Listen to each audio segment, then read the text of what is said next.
সালাম, কি অবস্থা সবার? Hope everything is well. তো ফার্স্ট অফ অল খুব সহজে অরিজিনাল অ্যানিমে কি সেটা ক্লিয়ার করে দিই। অরিজিনাল অ্যানিমে, কেউ এটাকে অরিজিনাল নেট অ্যানিমেশন বা ওএনএ বলে থাকে। এটা হলো এমন একটা অ্যানিমেটেড টিভি সিরিজ বা মুভির ধরন যার কোনো প্রি এক্সিস্টিং সোর্স বা পূর্বে প্রকাশিত কোনো manga, novel, light novel, books, games etcetera এগুলো কিছুই থাকে না। সেকেন্ড অফ অল, তুমি একটা অ্যাডপ্টেড অ্যানিমে ছেড়ে অরিজিনাল অ্যানিমে কেন দেখতে যাবা? দেখো, তুমি কোনটা দেখবা অবশ্যই সেটা সম্পূর্ণ তোমার উপর ডিপেন্ড করবে। তবে যদি তুমি জিজ্ঞেস করো আমি কেন এটা ছেড়ে ওইটা দেখবো, সেক্ষেত্রে আমি রিজনস হিসাবে বলতে পারি, প্রথমত ওএনএ একটা ফ্রেশ স্টোরি প্রোভাইড করবে। হ্যাঁ, অলমোস্ট প্রতিটা অ্যানিমের স্টোরি ইউনিক হয়ে থাকে, কিন্তু অ্যাডপ্টেড অ্যানিমেগুলোর স্টোরি আগে থেকে মাঙ্গা, নোভেল, বুকস এটসেট্রাগুলোতে এস্টাবলিশড হয়ে থাকে। তো ওই গল্পগুলোকে আমরা আর অ্যানিমের ক্ষেত্রে ফ্রেশ বলতে পারি না। দ্বিতীয়ত, বেশিরভাগ ওএনএ ছোট হয়ে থাকে, মানে কম সময় থেকে শেষ করে ফেলতে পারবা। তৃতীয়ত, production quality, animation, sound design এগুলো টপ লেভেলের হয়ে থাকে। Keeping that in mind, let's start top 5 hidden gem original anime recommendation for beginners. Before that, hey guys, I am Hasib and you are watching Critical Led. Alright, আমার লিস্টের 5th position hold করছে Ninja কামুই। Fantasy জনরার animator, IMDb এবং মালের rating হলো যথাক্রমে 7.3 out of 10 and 6.9 out of 10। যদিও এটা স্টোরি লাইনটা একদম মিড প্লাস রাইটিংয়েও কিছু সমস্যা আছে, তবু আমি শোটার অ্যানিমেশন, অ্যাকশন সিকোয়েন্সেস তোমাকে একটানে দেখে শেষ করে ফেলতে বাধ্য করবে। আর স্টোরির ব্যাপারে কথা বলে তোমার জন্য কিছু স্পয়েল করবো না। ইনফ্যাক্ট আমি এই লিস্টের কোনো অ্যানিমের স্টোরি নিয়ে ডিটেল কিছু বলবো না।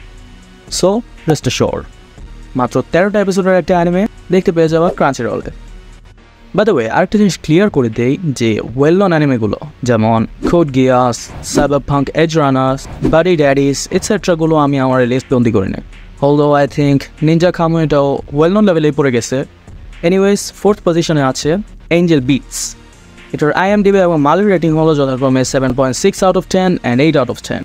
ফ্যান্টাসি জনরার অ্যানিমেটা আমি চিন্তা করতেছিলাম রেকমেন্ড করবো কি করবো না, কারণ আমার মতো অ্যানিমেটার কিছু কিছু এলিমেন্ট একটা ম্যাচিওর মানুষের হ্যান্ডেল করতে কষ্ট হবে, বিশেষ করে ক্যারেক্টার ব্যাকগ্রাউন্ড স্টোরিগুলো।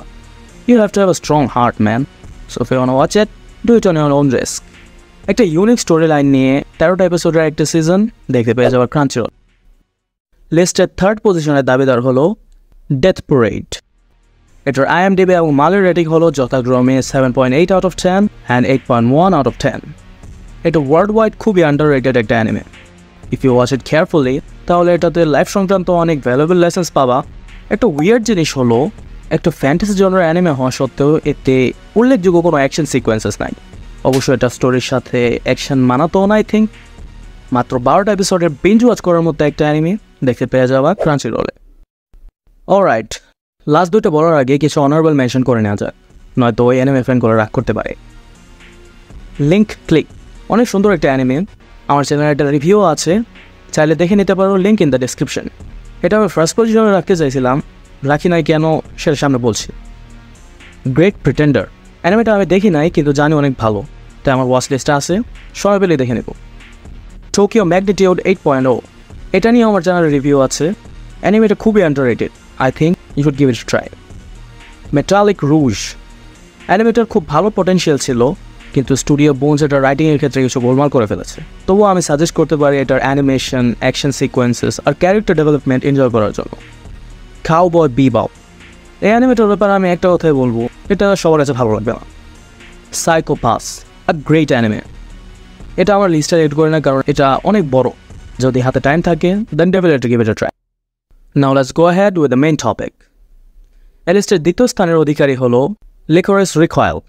অ্যাকশন জনরার অ্যানিমেটা IMDbতে রেটিং পেয়েছে 7.6 out of 10 এবং মালে এটা রেটিং পেয়েছে 8.2 out of 10। This is a ridiculously cool anime. দেখার সময় একটা জন উইকের ভাইব আসতে পারে because of its action sequences. এর থেকেও বেশি আমার কাছে এই 2টা ক্যারেক্টারের কেমিস্ট্রি খুব ভালো লাগছে। হাইলি রেকমেন্ডেবল একটা অ্যানিমে, মাত্র 13টা এপিসোডের একটা সিজন দেখতে পেয়ে যাবো ক্রাঞ্চিরোলে। Now the Dominator with an ultimate character development story telling, Vivy Fluorite Eye's song. এটার IMDb এবং মালের রেটিং হলো যথাক্রমে 8 out of 10 and 8.4 out of 10। আমি এটা দেখার আগে মনে করছিলাম মিউজিক্যাল টাইপ কিছু হবে, কিন্তু না, পরে দেখি এটা টাইম ট্রাভেলিং জনরার অ্যানিমে। স্টুডিও মাপা এটার অ্যানিমেশনের কাজ করেছে এবং খুব ভালো কাজই করেছে। বিশেষ করে অ্যাকশন সিকোয়েন্সগুলোর অ্যানিমেশন, কোরিওগ্রাফিগুলো জাস্ট আনাদার লেভেল। আমি এটার জায়গায় লিঙ্কটা রাখতে চাইছিলাম, কিন্তু এটার লেন্থটা একটু বড়, আবার একই জনের অ্যানিমে হওয়াতে অন্য কোনো পজিশনেও রাখিনি। মাত্র 14টা এপিসোডের একটা সিজন দেখতে পেয়ে যাবা ক্রাঞ্চিরোলে।